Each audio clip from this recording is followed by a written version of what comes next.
Hello. Okay, let's get on with this. Identity theory. So Morgan wanted this, so this is for you, Morgan. And I'm recording this 3 days away from the final exam, so hopefully everyone's feeling okay, not too stressed. You're all going to be fine. It's going to be great.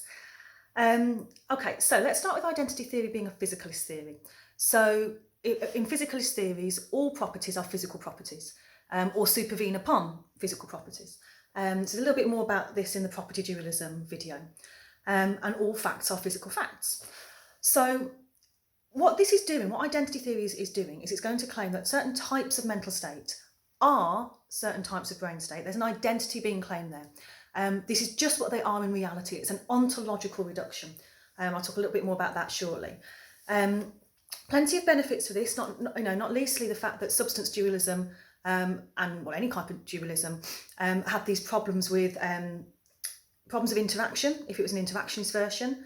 Epiphenomenalist versions had their own issues with why you've even got these mental states in the first place.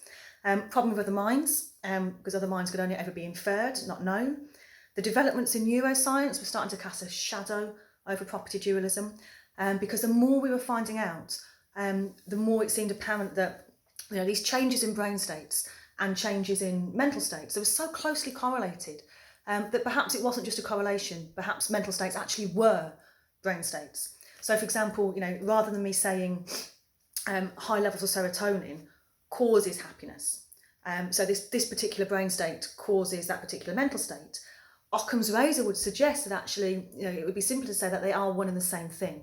So this type of mental state, happiness, is actually this kind of brain state, high levels of serotonin. So you've got that mind-brain type identity going on. So one of the benefits of that as well is that you remove what we call nomological danglers. Excellent phrase.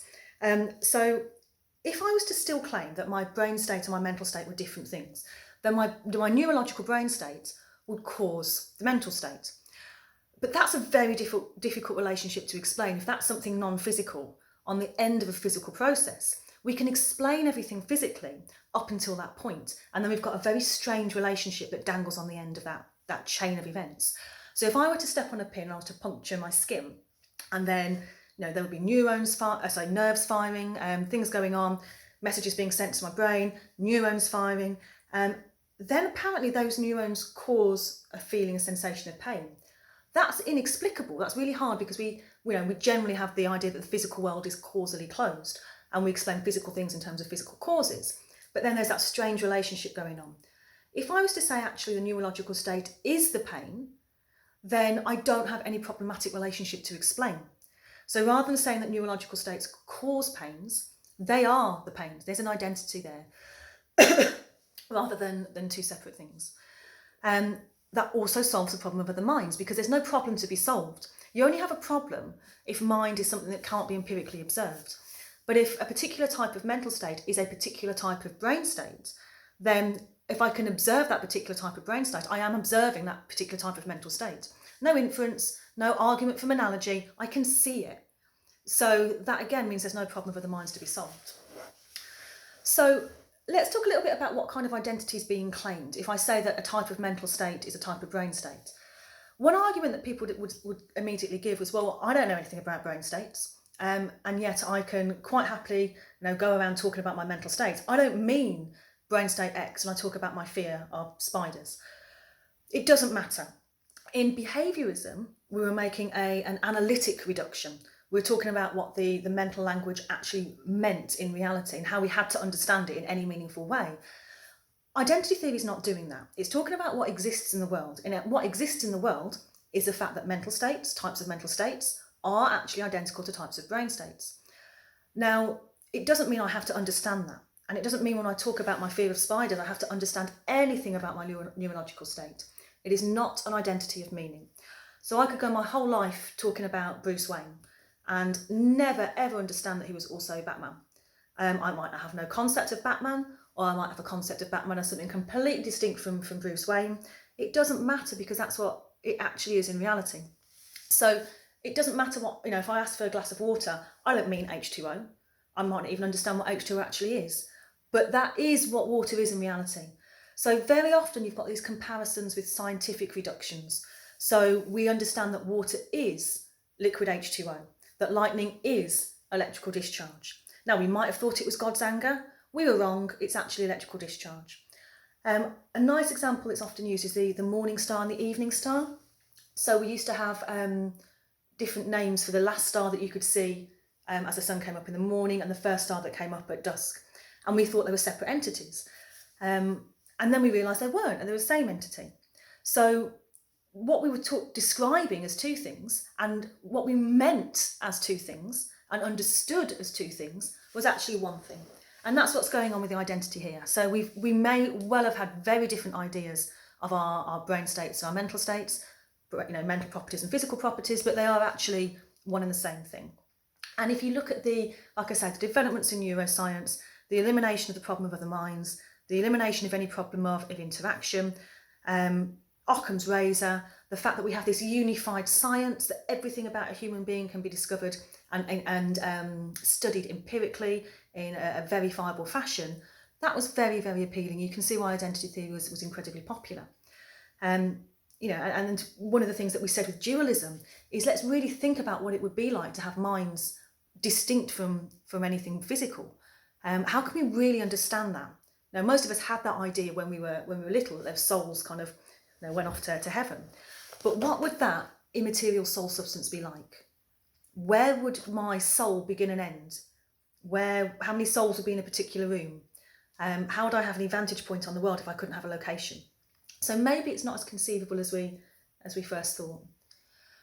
What you've got to remember with identity is that if you're claiming that you've actually got two ways of two names for the same thing: morning star, evening star, one entity; Bruce Wayne, Batman, one entity; water, liquid H2O, one entity; type of mental state, type of brain state, one entity. If you're claiming that identity, then you need to remember Leibniz's principle of the indiscernibility of identicals, which just drips off the tongue. You've got to understand that they're going to have the same properties. So if the morning star was bigger or heavier or brighter than the evening star, they cannot be the same thing. Now, if Bruce Wayne happened to be taller than Batman, they can't be the same thing because they've got to have identical properties. Now, if you have done your revision on Descartes and his divisibility argument, one of the things that he said was that physical things, the body, is divisible, whereas the mind is indivisible. So how can they be the same thing? So you can use dualist arguments against identity theory. So I could take my brain and I could chop it into parts, but it doesn't make sense to talk about chopping fears and hopes into parts. They're a different kind of thing. And that's just something that we have to say, well, actually, Descartes, you might have got that wrong, because it actually shows that when you do make physical changes to the brain, you can actually have changes to the mind. And it does actually appear that the mind can actually have parts. So, the idea that you can lose parts of the mind, whether that's just a memory, there's plenty of stuff about yesterday I've already forgotten, more extreme like dementia, where the mind does actually seem to be being lost. Because Descartes said I could lose any part of my body. You could chop off a foot, yet nothing would be taken from my mind. And you kind of think, well, yeah, Descartes, what about if we took off your frontal lobe? Things might change. So he might have been a little naive there. And if you think about things like split personality, schizophrenia, even if you just take something like Freud's id, ego, superego, the idea of the mind having parts seems much more plausible and much more in keeping with science. So that's quite an interesting one. There is something called the location problem, which I don't believe is on the spec anymore, but it used to be. Again, what it's doing is it's pulling out differences, or attempting to pull out differences between types of mental state and types of brain state. So, for example, I can talk about my brain states having a location. So part of my brain that was responsible for fear might be slightly to the left of the part of my brain that was responsible for vision. The part of my brain that was responsible for hunger might be slightly behind the part of my brain that was responsible for, something else. Apologies, I'm not a psychology student. So that means that my brain states can actually have a location in space. However, mental states, it doesn't make sense to talk like that. So it doesn't make sense to talk about my fear of spiders being slightly to the left of my hope to go to university. That's not what mental states are. We can't talk about them in that way. So again, what you're saying is, well, how can they be identical when they've got different properties. Mental states can't have location. They are not that sort of thing. Now, what your identity theorist is going to say to that is, well, that begs the question, because really that's us assuming that they're not that kind of thing in order to prove that they're not that kind of thing. So begging the question means you're assuming what you're trying to prove. So if I say, well, my fear of spiders can't be to the left of my hope to go to university, the identity theorist would say, well, if you really understood that your fear of spiders, that type of mental state is a type of brain state, actually it would make sense to talk like that. So it would make sense to talk about your beliefs having a location if we really understood that your brain states were like that. So we can't just beg the question here and assume that identity theory is false just because we're holding on to dualism. The big one is the issue of multiple realizability. Now, to realise something means to give it form, to make it real, to manifest it. So what you're talking with here is you're talking about types of mental state being types of brain state. So pains are this type of brain state, fears are that type of brain state, hopes for the future are that type of brain state. Now, the problem with that is it's perfectly conceivable and actually empirically demonstrable that you can have, or other organisms can have, that type of mental state with a different, correlated to a different brain state. So for example, if you're talking about pains, and I'm saying pains are brain state X, well, what if I was to see an animal clearly demonstrating pain that can't have brain state X?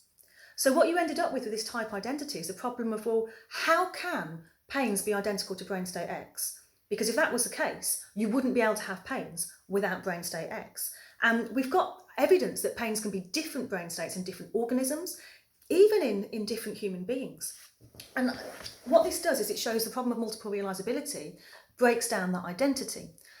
We could imagine an alien coming down with a very different brain to ours, so clearly cannot have brain state X, and yet could demonstrate the same mental state. So, it seems that even within the same human being that could happen. So if you had, and this again is backed up by science, if you had a particular brain state, W, and it was wish to go to university, then let's say that was brain state X. Let's say you have an accident and that part of your brain that was wish to go to university was destroyed. We know that other parts of the brain will then take that over. So it's not that if you had that accident and you damage those brain cells, you'll never wish to go to university again. You'll have that type of mental state in another brain state. So not some other part of your brain will take that over. So it doesn't seem possible for there to be an identity, because if pains were identical to brain state X, then you would never find pains without brain state X. And clearly, both empirically and conceptually, just thinking about it, that's a distinct possibility. Now, if you're writing an essay and you feel like you want to maintain identity theory, you can offer a different version, and that is mind-brain token identity. You don't have to write on this, they can't ask you on it, but you might feel like you'd want to do something to keep the identity theory alive. Think about types as categories. Think about tokens as instances of those categories. So a type might be cats. A token might be my cat. So it's an instance of that particular category. Now, what this type of identity theory is, mind-brain token identity, is say that this particular token of a mental state will be a token of a brain state. It will be a brain state. So rather than saying pains are brain state X, this pain is brain state X, and that pain is brain state Y, and that pain is brain state Z. So what this does is it allows for every single individual mental state to be identical to an individual brain state, rather than trying to say that this type of mental state is a type of brain state. So, if I was to say, bring me a chocolate bar, and that's a type, chocolate bar is a type, and then that one is a Kit Kat, and that one is a Boost, and that one is a Yorkie. So you've got these individual manifestations, individual tokens of the same type. So what that means is that my pain could be brain state X, and the cat's pain could be brain state Y, and your pain could be brain state Z, and your pain tomorrow could actually be a different brain state, because something could happen to your brain and that could change. So you don't lose the identity, but you allow it to be much more specific. And it avoids human chauvinism because it allows for other organisms to have particular mental states. It doesn't avoid biological chauvinism because you're still saying a brain is needed. And that's something we did touch on in the functionalism video. Something I'd like to just leave you with identity theory. Firstly, you can use Mary's room and zombies against it. So if you're running out of things to say, both of those examples show physicalism to be false. And if you've shown physicalism to be false, then you've shown identity theory to be false.